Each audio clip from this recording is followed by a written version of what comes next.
अस्सलाम वालेकुम। साजिदा अहमद, चेयरपर्सन इस्तेकाम पाकिस्तानी इत्तेहाद। मेरे अजीज हमवतनों और दुनिया में मौजूद मेरे अमन पसंद बहनों और भाइयों, मैं उम्मीद करती हूँ कि आप बाफजले खुदा बंदे आलम खैरियत से होंगे।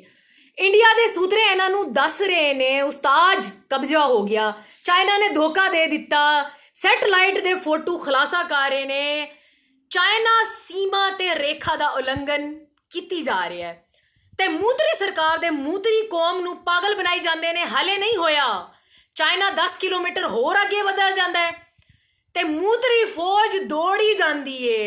हुण हालात इंजदे ने कि निक्कियां निक्कियां अखां वाले चाइनीज पिछे पिछे ते कालियां बूथियां वाले भूतनी दे पुत्तर मूतरी अगे अगे। चाइनीज मार मार के मूत्र कट छड़िया मूतरियां दा। ए सोशल मीडिया ते भौंकी जाते ने, अबे तेरे को छोड़ेगा नहीं चाइना, तेरी माँ की फला ये वो।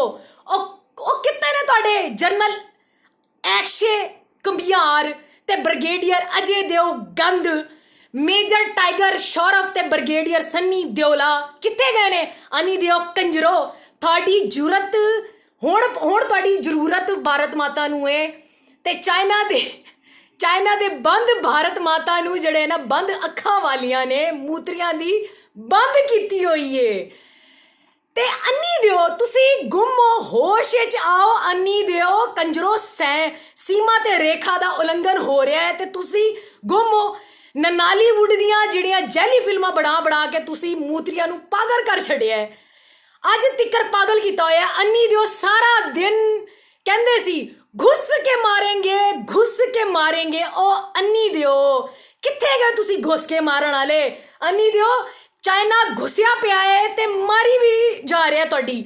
और अपनी पुरानी पोजीशन वाली जगह ते वापस घुसन दे चक्कर च अपना जड़ा है ना 150 फौजी मरवा लिता है तुसी। डायलॉगबाजी दे दिन चले गए। अन्नी दियो भारत माता दी इज्जत चाइनीज ने लुट लई है। हुण तुसी कोई फिल्म बनाओ, मिशन लद्दाख ते हमेशा दी तरह मूतरियां नू मजीद मूतरी बनाओ। तुसी सैनमा ते ही भौंकन जोगे हो। अन्नी दियो बहुत हो गई है तुहाडे नाल।